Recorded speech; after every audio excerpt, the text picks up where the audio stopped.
Hello, everyone, and welcome to another episode of the Expert to Authority show. My name is Simone Vincenzi. I'm your host, and this is the show for coaches, speakers, and trainers who want to grow their businesses while making an impact in the world. We are doing a very special series of interviews at the moment with some of the award winners of the GTeX Awards, which are the awards that we give every year to our clients. And today we have someone who won not one award, but two last year in 2023. We have the Expert of the Year award and also the Social Impact Award. So, Expert Business of the Year and also Social Impact Award. And the reason why this person won these two awards, we're going to hear a lot from her right now, but it's in particular because of the huge shift that she made in her business. One, her business is dedicated to making positive transformation in the world at scale.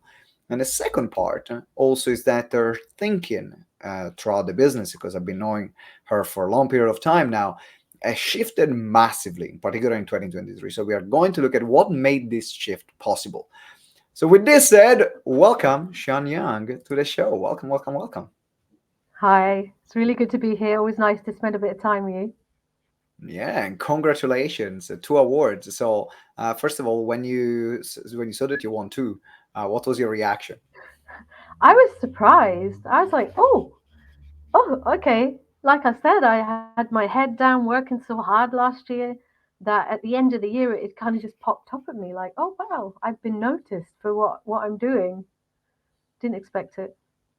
100%. And in fact, that's why we have also created GTS Awards to reward the work that all of our members do behind the scene. Because, yes, you put your head down and you work, and the work is shown. So, for everyone, let's introduce yourself to everyone. What is your business? What is your line of work? So then everyone has context around it.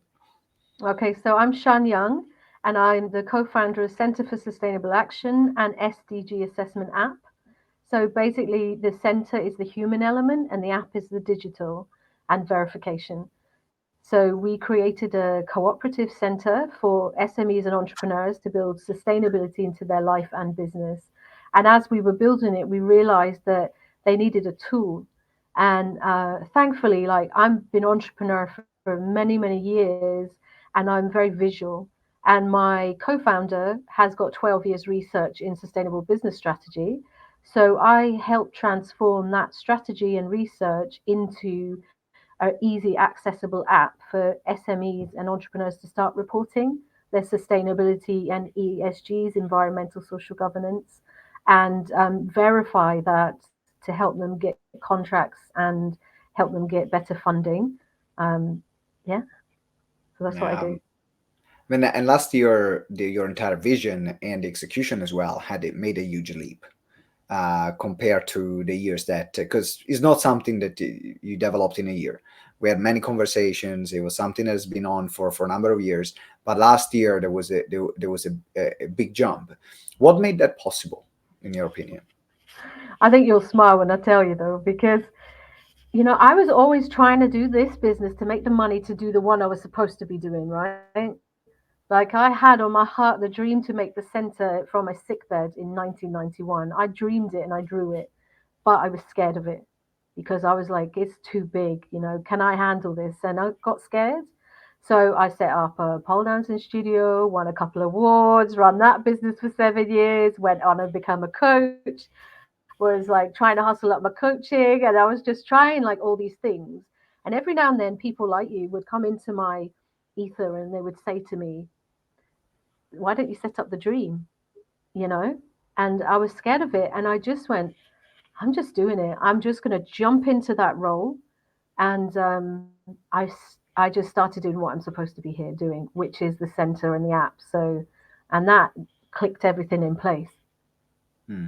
How was the adjustment to go from let me go right to go straight instead of just going straight? Like, how was the adjustment for you going through it?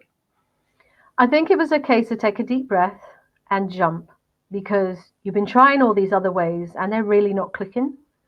And it was a case of just being brave and just realizing what I'm here to do and like having a word with myself like, are you going to step into that leadership role and lead what the center is about is leading the 98% of business towards a sustainable future. Are you going to do it? So it's quite scary taking on that role. And then becoming an app tech founder. Like I call myself an accidental techpreneur. It's like suddenly I'm like in Luxembourg and in Boston and like all these places with this tech app that's like, hitting the top charts of these renowned accelerators. So there's been a lot of coaching. There's been a lot of real big institutions guiding me and allowing me to grow. So there's a lot of growth, and I'm just open to it. I'm like, okay, I've now accepted my role as a leader in this cooperative, and now I knew what my mission was. I was just too scared to do it. What, Now I'm what doing was it what was scaring you about it? What was the part that you were scared about? because it's so powerful. Can you imagine if 99% of business globally acted sustainable? Like, that's big. That's Mm. like, that's 99% of business. And we've got a big global climate issue. Like, can you imagine if 99% of business took care of their health and well-being and that of the planet? That's massive. So that's quite a big thing to say, like, yeah, I'm just gonna change the face of business. Mm. So yeah, it's more the magnitude of what it is I'm doing. But hey, There that's is what I'm one, here yeah, for. no, but there is one thing that, thank you for sharing. I know it's personal, but thank you for sharing because there is something that I've learned from observing a close friend who took a big move in this business, really going for what he wanted, not for what he was doing, not what is possible or what's comfortable. And something that I've realized by observing this his journey that made me reflect as well is that it's easier to get people around you when you work on big projects, when you have a bigger vision compared to the smaller things. Have you found the same to be true for you as well? Yeah, I feel like a magnet. A magnet for energy, a magnet for. I mean, we're part of Norskin in Barcelona now, which is just a beating heart of sustainability and like innovative people who are breaking every boundary, and people who are saying, yeah, actually the status quo is not going to stay. We're going to make sure we're like restructuring the way everything's done. And so then, yeah, these people have been attracted to me, and me them. So yeah, it's awesome. Hmm. And this, I think, what I would love everyone that is watching or listening, like I'm in this process as well, is thinking about what's your big thing. Like, what if you didn't would not be scared about? What would you really do?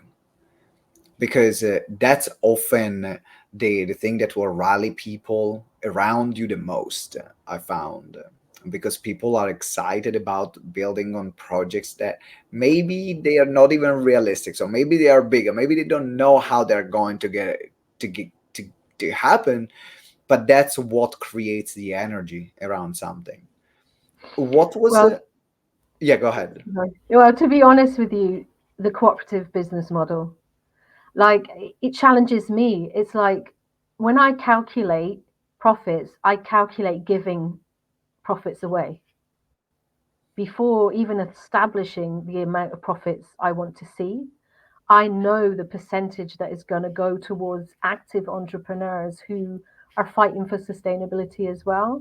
And the Mhm. equity and equality that is core to what I'm doing means that I've had to really like wrestle with that idea of like, there's people in this world who are amazing entrepreneurs, but they're in, let's say, Tanzania. In fact, I had a conversation with a man I've known for over 10 years in Tanzania who runs a business in Tanzania. He, couldn't afford the normal, like, kind of Western prices of membership sites and things like that. So it's very important to us at the cooperative that we have that equitable formula where if he joins, then he can, by his activity and his input in pushing basically an agenda of sustainability for all businesses to go on, he can get payback. So we've created a sponsorship pot. So active members can apply for sponsorships to install sustainable business strategy, or sustainable health and well-being strategy. So that is a challenge because sometimes people are like, eh? Like if you're trying to look for funding or you're trying to speak, you're what? You're giving them some what? You don't give profits away. You keep them. But I'm like, well, if they're actively creating a sustainable future for all of us, then yeah, let's have some equitable sharing going on here. It's a very Yeah. unique business model. Definitely a very unique business model, different from the normal business models. What I'm really interested in is the shift of identity that you had to make. Because as someone 3 years ago, I think we met about 3 years ago. Yeah, three, Yeah. 4 years, 4 years ago. When we met, someone would told me Sean is going to be a tech founder. I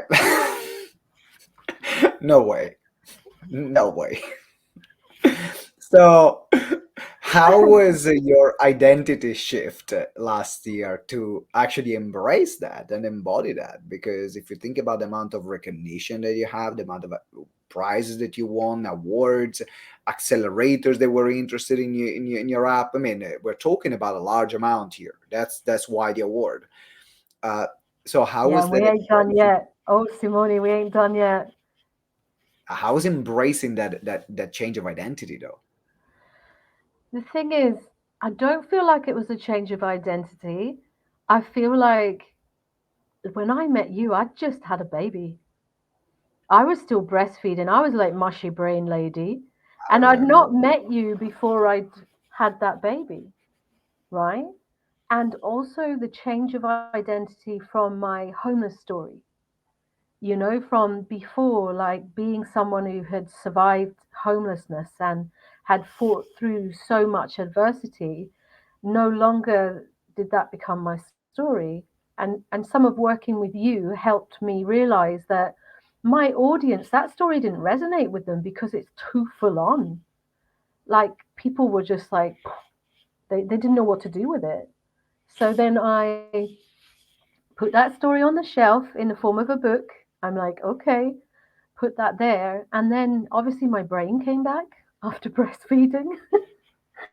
It's real, man. It's real as a woman. Like you change your whole entire body and give half of your blood and everything to another human being. And then that changes you and it takes time to get back to you. So when I met you, I was still like, I remember joining your challenge just to try and switch my brain back on, you know? So this has always been me. I've just been scared to step into that role. Um, so yeah, and as a tech founder, it took me a few months because I was like, I'm an accidental techpreneur. Like, how did that happen? Like, I have like an award-winning app. Like, how did that happen?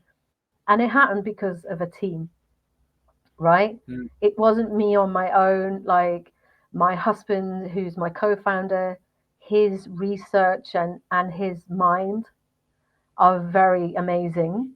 And then our co-founder Talal, like he is just amazing as well, and we have advisors because we're attracting, like you said, like our advisor is ex CEO of Danone Petroleum.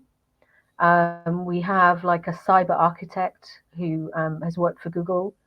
You know, it's like when you have an idea that is going to create the impact that this it's an ecosystem now. The centers the human, the apps, the verification. People start being drawn to you. So yeah, I don't think it was just that shift of mind. I think had a lot to do with having a baby. Kind of knocks you left field. Yeah, yeah. I mean, I cannot, of course, talk from experience, but I Any can women definitely. watching this who've had a baby will Why? be But like, I think that every woman that is listening right now, they're saying, "Yep, yep, yep, yep, yep. That's happened to me. That happened to me. That happened to me." and hey, Uh, why not a tech founder? Anyone watching this, hey, why not? Like, honestly, there's so much, and I'm in the GTeX community, so contact me if you've got any questions. Like, there's so much technology out there now that makes it obtainable. So, any idea you've got in your head and you want to turn it into an app, there's things you can do that mean you can do it. So why not? Why not? Why not? And this is, I think, the question I would love everyone to reflect on based on this interview. Why not? Why not? Why can't you go for the things that you really want to go for? Why can't you attract a dream team? Which brings me to another question that I have for you, which is about attracting team. You said a lot that a big part of your success is also the team that you have and the people that are working with you on this. Were you intentional when you're thinking about building the team? Of course, they were you and your husband, but were you intentional or somehow happened and it just grew organically, or a bit of both? How did it end up happening? What I think is wonderful in life is that things happen to you and you have no idea what they're walking you towards. So our advisor, the ex-Dana Petroleum CEO, he knew my husband before I knew my husband, right? And I had the dream for the center in 1991, and I was in my sick bed, like I couldn't even walk. So like, what am I going to do with that? So we got put on the shelf, and then life shaped me, taught me what I needed to know to be here now to do what I'm doing. And then like our CTO, I had worked with him on different projects before, via like a hiring website. And instead of being like, we're going to pay you to do this job, we were like, do you want to join this team? And you know what? He's an absolutely amazing, amazing person, that the right person came at the right time. So it is a bit of that, but it's also, I think, integrity. Like if you operate with integrity and you operate where you're supposed to be, then you attract people to you. And sometimes you attract some questionable people, questionable people who offer you the world just for a little bit of your company, and or they offering you all this money. We've had lots of money offered to us that we've, nah, your gut instinct as an entrepreneur, and especially us, so I have 7 years on the street, my gut instinct's pretty strong. It's just like, no, it's okay. I think I'll keep like bootstrapping and hustling right now, and make sure I wait for the right people and the right coaches. That is one of my mantras, is when the student is ready, the teacher will come. Now look out for them teachers. They come in many forms. And I mean, I have a need in my business right now, and I was like, right, how do I fill that need? And then I got into Barclays Bank Eagle Labs Accelerator program, and I just got given a coach, and that coach was swapped out because I was meant to have another one, but they had other commitments, and it was swapped out last minute with another coach. And when I had a meeting with her, she was the perfect, There you go. perfect coach for my need in the business, for the next development stage for me. So I was just like, ah, yeah, I love to see how these things happen and when these things happen. There is a very powerful lesson here about being intentional. Okay, a couple of lessons in the last comment that you shared. So one is being intentional.